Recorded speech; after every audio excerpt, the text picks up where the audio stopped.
Yesterday I tried making a video to talk about how to buy hand planes for someone who's never bought hand planes before. They're a beginner, they're new to getting this stuff, they just know they want to buy a hand plane, and they've heard that antique hand planes are a really good way to go. I'm trying to have my garage door open since it's like 50 degrees outside and it feels great and air out the garage, but not all the traffic's, everybody's getting off work. So the video ended up being about an hour long. I was talking about sizes, purposes, names, brands, prices, and it just got out of control. So what I'm going to do now, try and keep the videos down about 10 minutes, I'm going to break them up into a couple little parts. So this video is going to talk about the sizes, their purposes, the brands, and the parts, okay?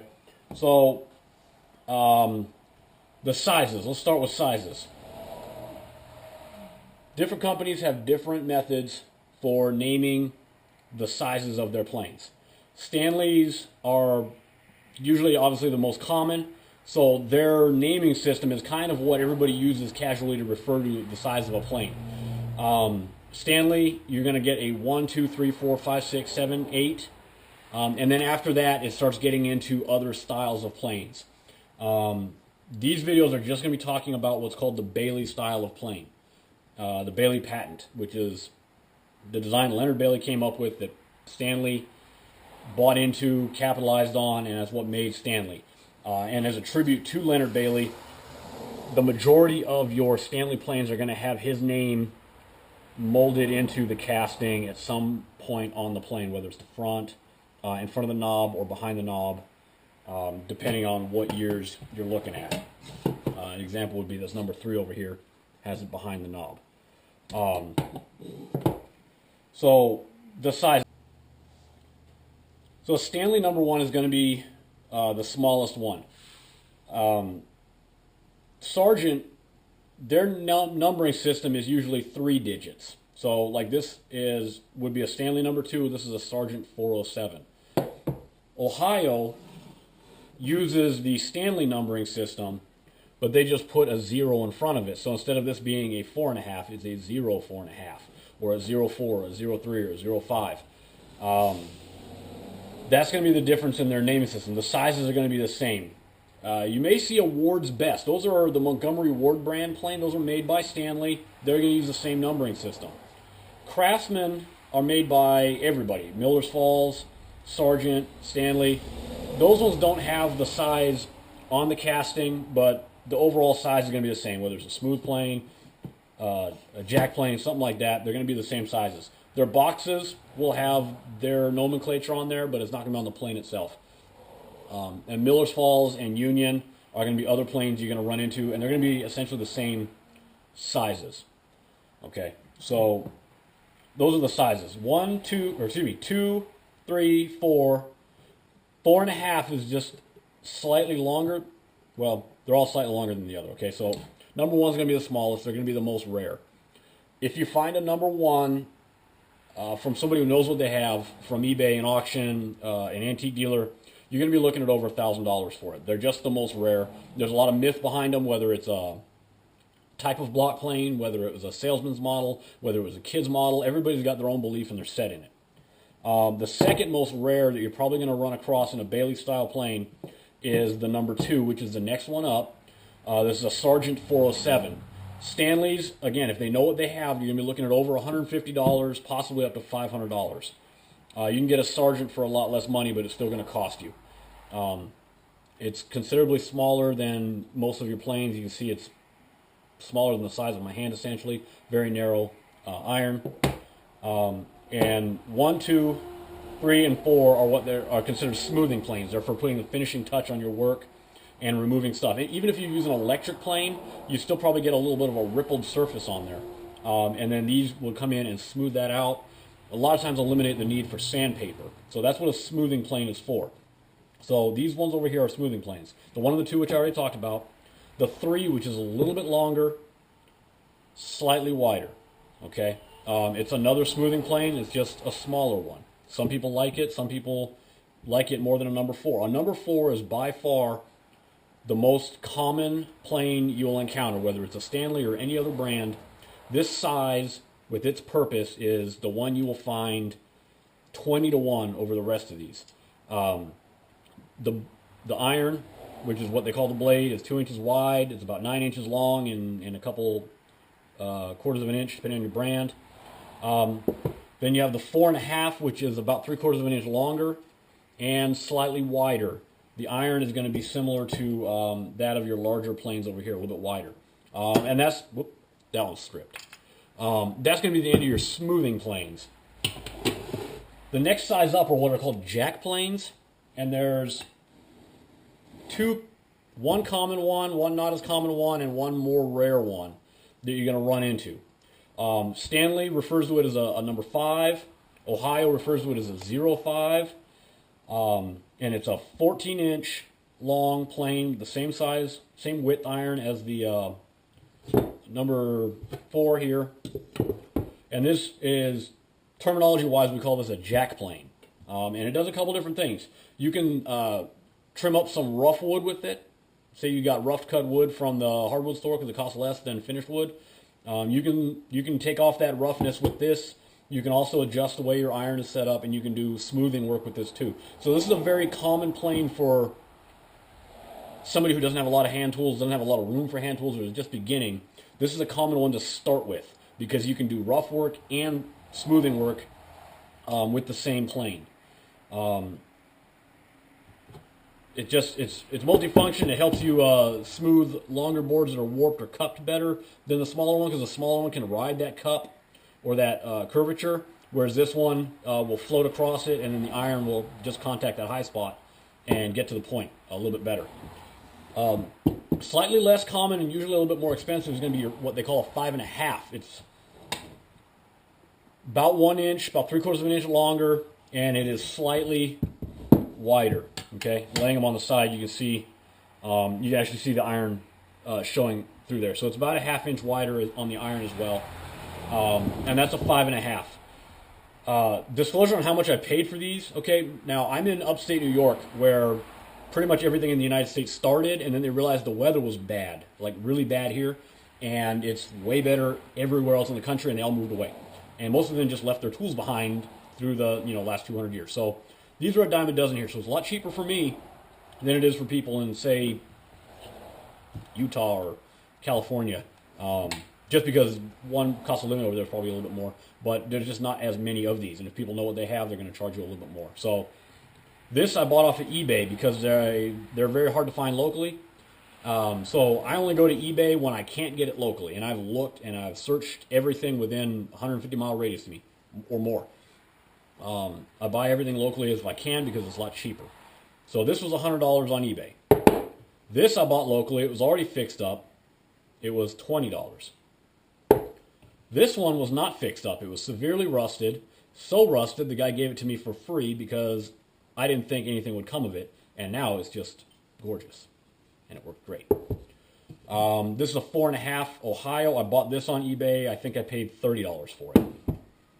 This I bought in not too bad condition. Same day I got this one, actually. I paid $10 for this one. Okay. 5.5s, I searched high and low, and I couldn't find one locally. So I bought this one on eBay. I lucked out, and I bought this one for $21. It's complete.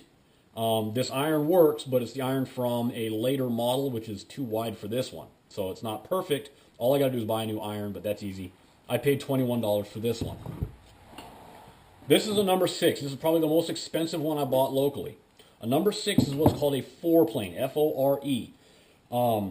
It is 18 inches long. So your number 5, your jack plane, is 14 inches long, and your 4-plane is 18 inches long and slightly wider. It's the same width as the later modeled 5.5 and your number 7, but it's a little bit shorter. This one, many people tell you don't need a 6 because the difference between a 5, a 6, and a 7 isn't really worth your time to fill it with this. A lot of people recommend skipping it and just sticking with the 5 and the 5 and the 7, or 5 and an 8. I like to have all of them. I actually have abundance of these right now. It's kind of weird. So this one I paid $40 for locally, but it essentially was in this condition and it was ready to go, and all I had to do was touch up the iron and ready to go. And I actually use this one probably more than any of these other planes in front of you. And I use this for a lot of rough work. When I have wood that I need to trim up, if I've got two pieces of wood that I've glued together and one sticks up 1/8 of an inch, this is the plane I go for, and it will get the job done very quickly and give me very good results. And then I transition to one of these and clean it up, and I'm good to go. So it's a very good plane. You don't have to have it, but it's certainly useful if you do have it and you work with rough cut wood. The number 7 and the number 8 are what are called joiner planes. These are 22 inches long. Sorry, the number 7 is 22 inches long. The number 8 is 24 inches long and slightly wider. This is going to be the biggest Stanley plane there is. This is also a very old one, so if you see some variations, that's why, because this is mid-1860s. So your number 7 is the same width as this one, but as I said, it's a little bit longer, and that's good for when you have long boards and you need to true up the edge of them, so you can join them side by side for making tabletops, benches, and stuff like that. This is what you want, and if you can get a number 8 and you've got the room for it, this is really awesome for tabletops as well. I don't use this exact one. I've got another one that I prefer to use just because this one's so old, and I actually just bought it and haven't even had a chance to use it yet. But if you've got a tabletop where you've got several pieces of wood laminated together, this does a great job of bringing all those pieces down level until you can get into it with a number 4 and just do that finishing pass. Okay, so those are your different sizes. A number 1 all the way up to a number 8.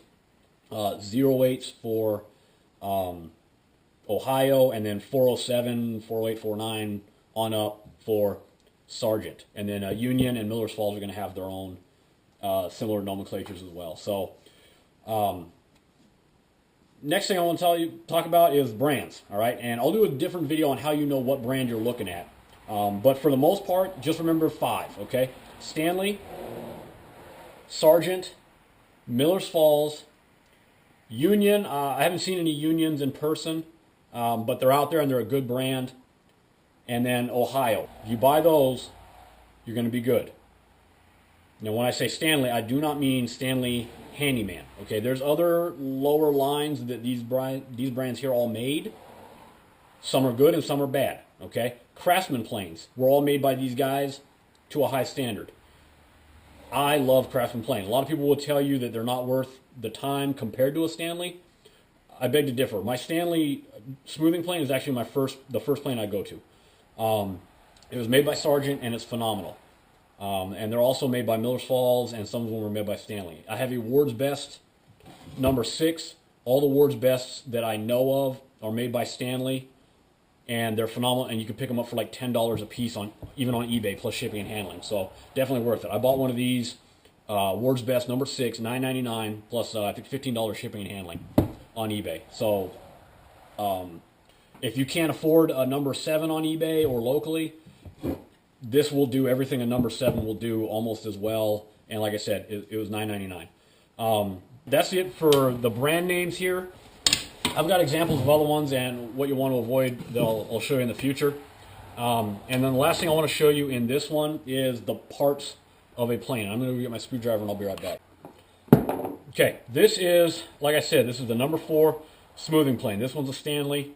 All your planes are going to, should be the same design. There's 2 other designs you can probably run into. One's called a Norris, and the other one is a gauge pattern, which I'm not going to talk about in these videos. Parts of a plane, all right? This is what's called the sole, this whole bottom portion here. And as far as the ends of it, you've got the toe, and you've got the heel. This opening is called the mouth. Some planes have an adjustable mouth. You can close it up, you can open it up. The smaller the mouth opening, the finer the shavings it'll take. So if you're doing something with curly maple or figure difficult wood, it does a little bit better and doesn't take chunks as easily. Okay. Most of these planes you can't adjust the mouth, but what you can do is something I'll talk about shortly. All right, I'm getting ahead of myself. Okay, so you got the sole.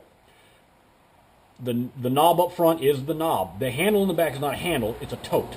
Okay, so this is a tote that is not broken. A lot of times this piece up here, I call it a beaver tail because I grew up with 1911s.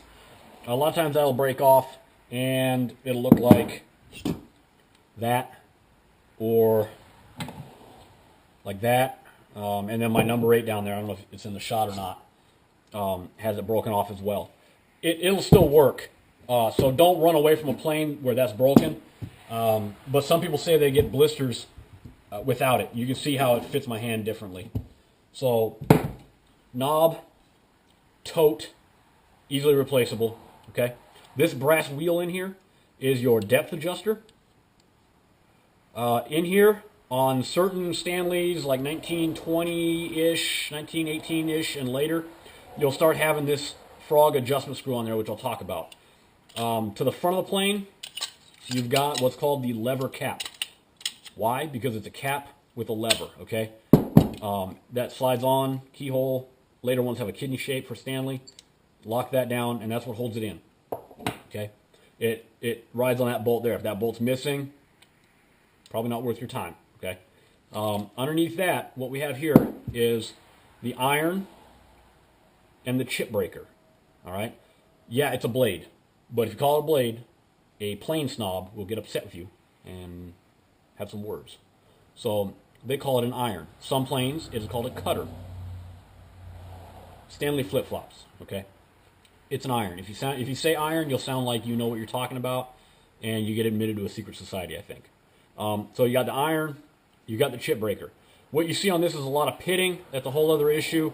You want to avoid as much as possible. The good news is irons and chip breakers are easily replaceable. You can buy a premium one from any different number of companies that will fit right in here, or you can be like me and you can buy one from Lee Nielsen, which requires you to file away a bunch of metal in order to make it fit.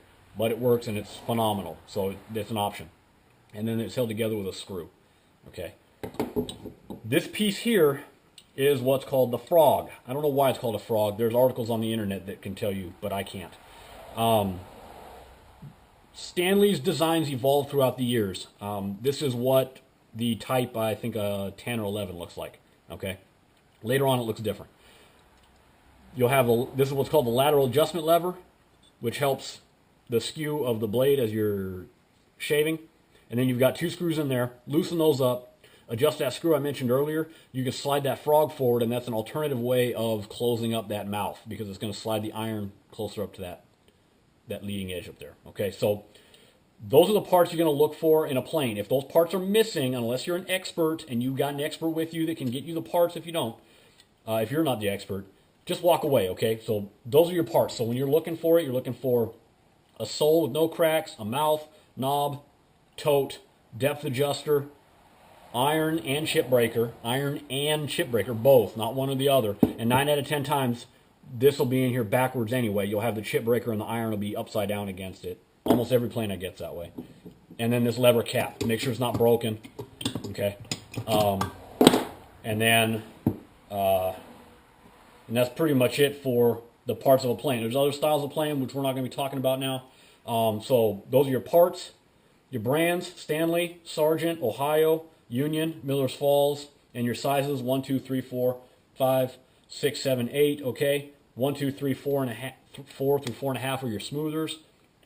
5. There's also a 5 1/4 I didn't mention. It's smaller than this. It's the length of this, but the width of this. The width of the number 3.